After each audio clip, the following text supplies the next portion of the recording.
Se cumplen 92 años del fallecimiento de Hipólito Yrigoyen, luego de haber sido derrocado el 6 de septiembre de 1930 por el primer golpe de Estado cívico-militar en la historia argentina,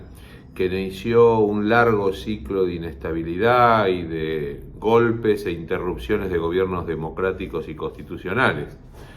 La particularidad que tuvo además este acto antijurídico de interrumpir un mandato constitucional fue que el presidente, era un día sábado, el 6 de septiembre del año 30, acompañado por quien era su ministro de Relaciones Exteriores, Horacio Yanarte, oriundo de la ciudad de La Plata, tomaron la decisión, ante los hechos consumados que avanzaba la columna revolucionaria civil y militar hacia la Casa de Gobierno. El presidente había la tarde anterior delegado el mando en el vicepresidente Martínez porque se encontraba enfermo, Yrigoyen en su casa de la calle Brasil, en el barrio de Constitución. Volviendo al sábado 6 de septiembre, Horacio Yanarte lo lleva hasta la ciudad de La Plata. Toman la decisión de viajar por el viejo camino que unía la capital con la ciudad capital de la provincia de Buenos Aires,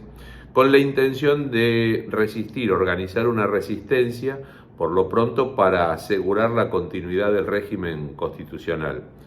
Se encuentran con que en La Plata alguien que la gobernaba, que era un hombre que provenía del irigoyenismo, el doctor Nereo Crobeto, ya había dejado la residencia del gobernador, ya interpretaba que el golpe militar los derrocaría también a los gobernantes provinciales. Yrigoyen, convencido del rol que tenían las Fuerzas Armadas y fundamentalmente el Ejército en el proceso de reconstrucción y de reparación nacional, fundado en el principio constitucional del gobierno republicano y representativo, se hizo presente junto con su ministro en el Regimiento 7 de Infantería, que tenía asiento en la ciudad de La Plata, y pretendía o intentaba o consultaba cuál era la situación, si ese regimiento se iba a mantener leal al gobierno constitucional o si iba a reconocer al gobierno o dictadura que surgiera de ese golpe de Estado. Estuvo allí acompañado de algunos otros partidarios, sobre todo gente de la ciudad de La Plata, que sabiendo que Yrigoyen estaba allí se apersonaron hasta el regimiento y lo acompañaron, estuvieron cerca suyo, conversaron con él. Yrigoyen llegó con un fuerte estado gripal y con unas cuantas líneas de fiebre, lo que también además incidía en que ese malestar no lo tenía absolutamente lúcido, estaba con fiebre. Cuando el jefe del regimiento se comunica con Buenos Aires y ya se encontraba en la Casa Rosada el dictador Uriburu, acompañado por el general Justo, y el vicepresidente Martínez había entregado la renuncia a los generales sublevados y se había retirado, esto le fue comunicado al jefe militar, quien además se lo trasladó al presidente Yrigoyen, indicándole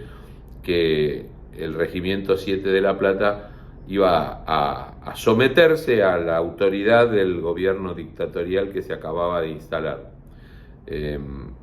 Y en tal carácter tenía la decisión de hacerle saber a Yrigoyen que se encontraba detenido, o sea que iba a tener que quedarse allí en calidad de detenido, a lo que Yrigoyen, interpreto que no sin cierta picardía, dijo: estoy solo, estoy muy enfermo y aquí no tengo otro lugar donde quedarme, les agradeceré que me indiquen dónde puedo reposar. Y lo alojaron en un camastro, en un catre militar, en una de las dependencias del regimiento, pero quedó detenido. Sin perjuicio de eso, unos instantes antes de que pasara esto, Yrigoyen solicitó, al saber que la Casa Rosada había sido entregada a los sublevados y al nuevo dictador, es decir, que el vicepresidente constitucional se había alejado del mando, no había cumplido con la defensa del poder ejecutivo de un gobierno democrático, había entregado la renuncia pacíficamente, y convencido Yrigoyen que la resistencia sería inútil dada esta situación, tomó papel, pidió papel y una lapicera para redactar su renuncia.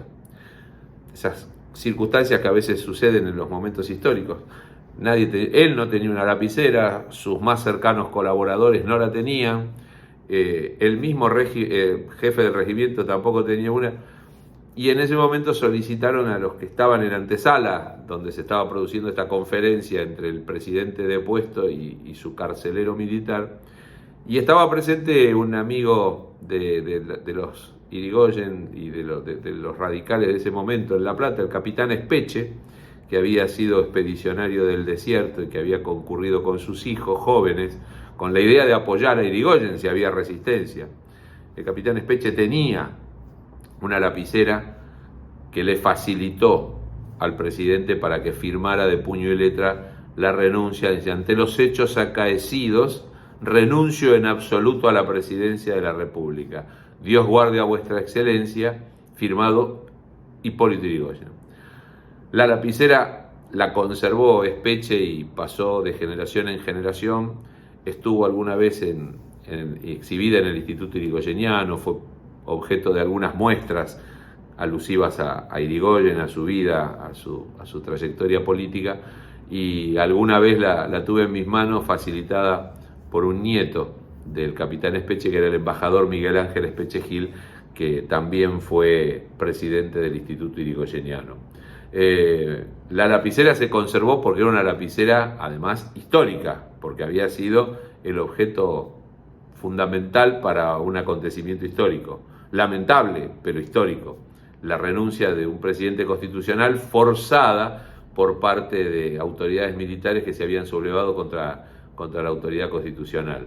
Irigoyen permaneció detenido en el Regimiento 7 algunos días. Muy pronto lo transfirieron al puerto en Ensenada y lo alojaron en un buque de la Marina, pero hubo mucho temor a que hubiese un intento de rescatarlo, de modo tal que, porque había habido organización de ciertos movimientos contrarrevolucionarios por parte de caudillos radicales de la capital sobre todo, y algunos también de la provincia de Buenos Aires. Fracasaron esos intentos contrarrevolucionarios, no pasaron de ser conspiraciones, y finalmente, pero el gobierno tenía miedo de Irigoyen alojado en un barco atracado en el puerto de La Plata. Se tomó la determinación de conducirlo a la guarnición naval con asentamiento en la isla de Martín García, que allí tampoco tenía condiciones saludables. Irigoyen transcurrió 15 largos meses de presidio donde su salud empeoró, pero él ejercitó su inteligencia y su capacidad intelectual porque en aquellos meses escribió de puño y letra y con un diccionario, porque no tenía una biblioteca jurídica para hacerlo, para auxiliarlo, sus 5 escritos de defensa ante la Corte Suprema de Justicia, alegando la inconstitucionalidad e ilegalidad de su derrocamiento y de su prisión, porque él era legítimamente y por imperio constitucional presidente de la República. Pero las horas en La Plata, en aquel fatídico 6 de septiembre, 7 de septiembre, los días subsiguientes del golpe del 30, Irigoyen pasó entre el Regimiento Séptimo de Infantería y un buque militar amarrado en el puerto de La Plata.